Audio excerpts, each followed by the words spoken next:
Guys, welcome to Box to Box Football, and now let's get into a very, very interesting race. It's not the title race. We're looking at the top four race, and to be fair, in the last 3-4 years, it's the top four race has seemed to be more interesting than the title race, which is a bit weird, you know. But usually, you know, Man City or like Liverpool just run away with it, and then coming to the end of the season, you don't really get that last, you know, hurrah. But the top four races always just seem to come up with some big, big, big stuff. And right now, it's a bit weird, Jack, because between fourth and seventh place, there is a points difference of 2 points. Now, there is a lot of game in hands in there. I've been going on Twitter and like going and seeing a lot of tweets talking about game in hand FC. Just a lot of teams mention the fact that they have a lot of games in hand and all the and like all they're automatic wins, you know, James. They're automatic wins, you know. They are, you know, just because you have games in hand, that doesn't mean anything in the grand scheme of things, because you still have to step out on the pitch and actually get the job done. That's the one thing people don't seem to take into consideration when people mention games in hand. But Jack, with this top four race with Manchester United, West Ham, Arsenal, Tottenham, and if you want, you can throw Wolves in there too. How do you see this top four race going, Jack? I mean, I see it as Man United. I got to be honest. My wild card is Spurs. I think with Conte and also with the signings that they've made, you can't rule out Spurs. You know, with those games in hand, yeah, okay, we joked about it's not 4 automatic wins, but the way Spurs are playing right now, they don't look like a team who are going to get beaten. Now, draws don't win you anything. Draws don't even really get you top 4. They need to be wins. But I think that what Antonio Conte is doing, that's my wild card pick. But Manchester United's my pick. This was my pick for winning the league this year. Yeah, I look like a bit of an idiot right now, sure. But this is my pick because if a team's playing so badly, but they're 4th in the Premier League, they're in the knockout stages of the Champions League, they're in the FA Cup, all this kind of stuff. If that's what a team's doing when it's playing badly with Cristiano Ronaldo, Edinson Cavani, Paul Pogba, Rafael Varane, Bruno Fernandes, all these players, I'm excited to see what happens when they play well. They're not just going to keep playing this badly. There's going to be an uptick in their form sooner rather than later. And when that happens, if I'm Chelsea, I'm looking a bit worried myself, you know, so we could even drag Chelsea into this conversation about maybe finishing 4th as well. West Ham are playing, I would argue, at the close, you know, to the peak of their powers, and I just think it's going to be a little bit beyond them as well. David Moyes struggles against the bigger teams. That's well documented. Arsenal, again, I do think we kind of spoke about this a little bit in the transfer window video that we just did as well, but yeah, it's just going to be another one of those years where I think top 4 will be a step too far. And Wolves, yeah, no disrespect, Wolves. I know you're in great form right now. You're playing well. But for me, Man United are probably going to be the ones finishing 4th, maybe even 3rd, who knows. And Spurs would be my wild card, my keep an eye on card. I think if I was a betting man, which I am, your best odds are going to be for Spurs making top 4. Spurs? Well, no, as in, like, if you're a betting man, if you've got a spare tenner that you don't want to put in your savings, your best odds and your best value bet would be for Spurs. For me, put it in your savings. Put it in your savings, Jack. Put it in your savings, yeah, trust me. but no, yeah, Chelsea 3rd, Man United 4th would probably be my pick. I know that's boring, but it's just the way I see it playing out. But Jack, to me, I look at Manchester United, and to me, this shouldn't be a race. When like you put all the squads together, Manchester United should be not looking at if they could get top 4. They should be challenging for the league, as right. As Ronaldo mentioned, like in his interview when he mentioned the fact that this team is underachieving, and Manchester United to me have underachieved throughout this whole year, and it would be an absolute debacle and a disappointment if they're not in the top 4. You mentioned one team there, Tottenham, and because it's Tottenham, I never give them a chance because they can Spurs it up, they can do all that sort of stuff there. But Antonio Conte has gave them a different mojo. Yes, a different belief that they can make things happen, and like the fact that they were able to bring in Kulusevski and also Bentancur, it makes me just have a little bit of worry about Tottenham, because they're, to me, a very unpredictable team. And can I see them? And like, can I see them going on a long run, a winning run of like? Of course they can. And I look at, for instance, right now, Kane hitting form. Right, I'm not saying they're going to play this way, but a Son, Kane, Kulusevski front 3, great. Like, that's pretty scary for most teams. But Jack, I look at the fact is, you look at that Leicester game, and they had no right to winning. And like, yes, Leicester were poor, but right. Antonio Conte, to me, breeds and like gives this team confidence, and like to me, a victory like that makes you believe that, okay, if we're not beating with like 10 seconds to go, I don't listen. Teams will struggle to beat us overall. And again, Yep. Jack, if they can get Son back to his best, and also Harry Kane back to his best, and also keep the defense not leaking crazy crazy stupid goals, they are a team that can definitely challenge Manchester United. I look at, for instance, my team overall, Arsenal. To me, we are completely out of this race. You know, Yeah. we had a chance to strengthen and give us a chance to get top 4 in January by bringing in 1 or 2 players, and we failed to do that. The Burnley game to me confirmed what I believed. We just don't have enough quality overall to make top 4. It might be a 5th or even a 6th place finish for Arsenal, but top 4, I don't think it's not going to happen. And just to elaborate on West Ham a bit here, because I know I mentioned them very briefly, and you know, James, and again, this isn't a diss, you just kind of glossed over them. I think you and I agree on this. David Moyes is getting the best out of this squad that he possibly can right now. And that's not a criticism, right?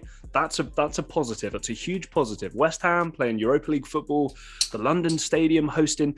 West Ham could be hosting a team like Barcelona next year, right? That's the kind of level we're talking about now in world football, believe it or not. I just don't think that they can raise their game any more than they already have this year. And again, it's not... Sorry, mate, go ahead. The one thing the West Ham give me is that Leicester City factor. Sure. They could stay there. We shouldn't be, you know, here. like of course they shouldn't be here, but play they without could stay fear. there and like get as close as possible. But when it comes to taking that final step, as Leicester have tried to do on like 3-4 occasions now and like failed to do, they're just gonna fall on their face. Now, at the end of the day, especially with the top 4 and especially with winning the league, your quality always shows. And unfortunately for West Ham, I don't think enough teams overall fear them, to get the top 4. I look at like what happened at Old Trafford, where they're seconds away from getting a point, and then they end up losing it from like from a good position. I see that happening too often for me to believe that they can get a top 4 spot. Now, what they're doing right now is great, and they're overachieving, amazing from them. But to me, if I was West Ham, I'll be looking towards more a bit like the Europa League. Can we be good for, I don't know, 8 games and then get to a final? That's it for me. That's a serious possibility. But then also get there next year, because this is a team like, you know, we talk about David Moyes. David Moyes in some ways is that kind of Unai Emery-esque manager. He's never going to be top of the top, but maybe he's the best of the rest. You know what I mean? So I kind of wonder if, maybe winning a Europa League, something like that, because James, Declan Rice will not be playing football there in 18 months' time. Okay, I don't care whether it's this summer, I don't care whether it's next January or the summer after that. Declan Rice won't be there. You're losing a huge, big player for that football team. Mikel Antonio's not getting... So they're not in a position to springboard themselves up to challenging for the top 4 just yet. And David Moyes' history has shown us is not going to be that guy to win in the big games.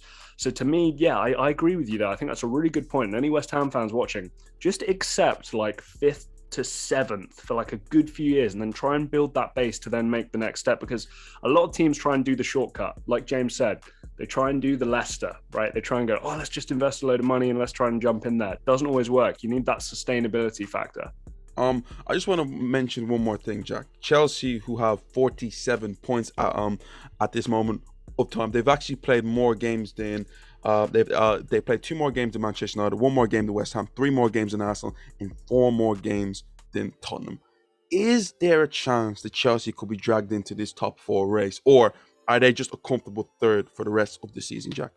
Well, I mean, James, like, let's not, beat around the bush here a little bit. Chelsea, in terms of a form table, if you're looking at the last 5 games, Chelsea are the 13th best team in football right now, and that's not a diss. That is a matter of fact. So let's have a look here.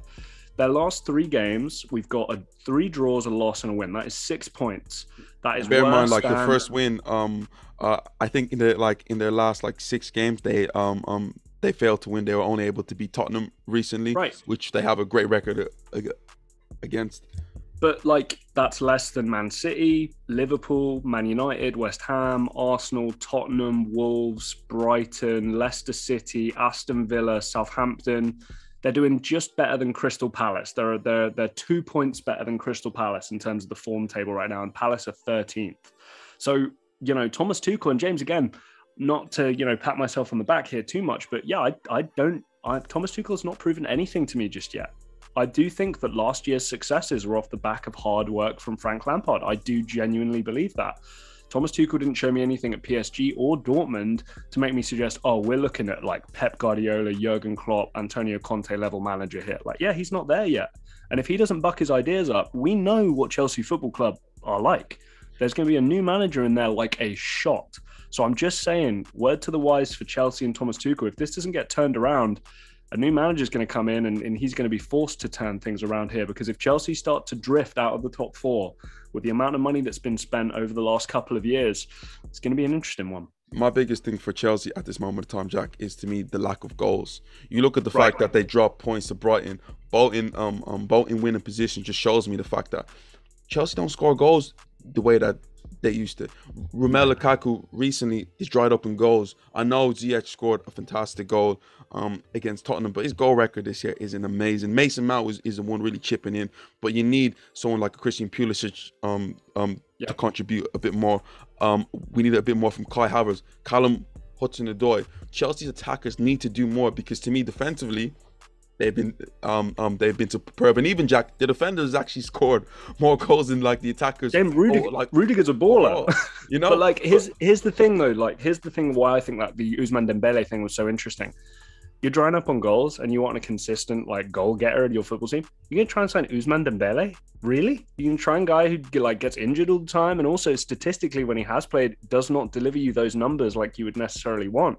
Not trying to doubt the kid's talent, but like Chelsea, if you're trying to go for a proven goal scorer, Ousmane Dembele is not that guy. But the one thing for me, I think with Dembele is that to me, what is missing from Chelsea is that bit of Eden Hazard unpredictability, the ability to take the ball from like deep, and eliminate players. And Jack, I do understand like recently goals haven't been Ousmane Dembele's thing, but to me, he's a certified killer. And like if Chelsea would have brought him in, that would have been a serious push, not just for they like guarantee a top four spot, but maybe they could have went on a run that could have brought them back into the title race. But I think Chelsea's quality overall would just keep them at third. They would be comfortable, like they'll be very comfortable in the third spot. And James, to that point as well, let's say they do, how many games in hand? Oh no, they played the max amount of games. Okay, so let's say that they do find themselves in fifth or sixth, right? Because a bunch of teams who have games in hand, like win those games in hand, and they're, right in and around it.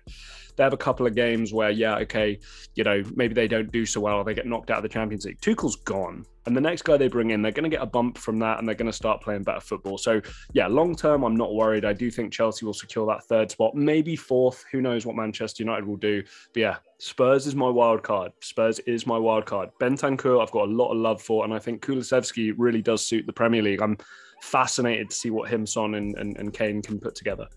But again, Jack, it's Tottenham. So it's the history of the Tottenham, right? Who was that? Chiellini?